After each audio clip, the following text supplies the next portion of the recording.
ګاډیوانۍ یا د آس په واسطه د خلکو وړل او راوړل هغه دود دی چې لا هم په افغانستان کې ژوندی پاتې دی او په ځینو سیمو کې خلک ترې کار اخلي. په آسونو دغه جوړې شوې ګاډۍ تر ډیره د افغانستان په بیلابیلو ولایتونو او ښارونو کې شته دي او خلک د دغو ګاډیو په وسیله له یوه ځایه بل ځای ته تګ راتګ کوي. د افغانستان د نورو ولایتونو ترڅنګ په پلازمین کابل کې هم لا تر اوسه د آسونو پسې تړل شوې دغه ګاډۍ شته او یو شمېر خلک یا هم د اړتیا په صورت او یا هم له شوقه په دغو ګاډیو کې کینی. د عباس په نوم یو کس چې په دې ګاډۍ کې سفر کوه آزادی رادیو ته وویل ما به این گاډی بارها سفر کردیم، بسیار چیز خوب است. نه در اینجا مثلا در جاهای دسترس دور که باشه بهترین چیز فعلا در امام گاډی هست.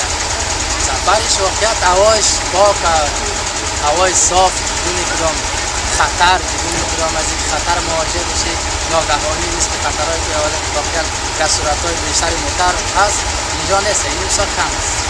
په ورته وخت کې یو شمېر ګاډیوانان یا د ګاډۍ چلونکي وایي چې دوی د دغې لارې نه خپلې کورنۍ ته روزي پیدا کوي او له همدې لارې خپل ورځنی ژوند مخ ته وړي. دوی وایي چې د پخوا په پرتله د کاروبار خوند نشته ځکه چې اوس د نوې ټکنالوژۍ سره د دوی کارونه هم ټکني شوي دي. یو تن ګاډیوان د خپلو ورځنیو کارونو په اړه ازادي راډیو ته داسې وویل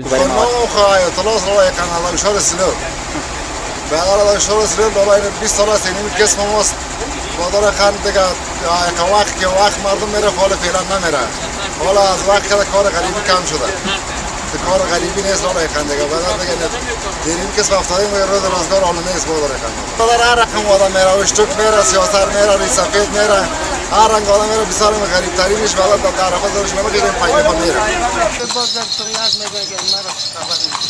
سره لدی چې په افغانستان کې د تخنیک ترڅنګ په بیلابیلو برخو کې پرمختګ شوی دی خو بیا هم خلک په ډیر شوق په آس ګاډیو کې کینی او مزل کوي. ګاډۍ یوازې په افغانستان کې نه بلکې په یو شمېر نورو هیوادونو کې هم شته چې د بیلګې په توګه پاکستان، هند او ان د بریتانیې، سکاټلند او هالند په څیر ځینې لویدیځ هیوادونه هم یادولی شو.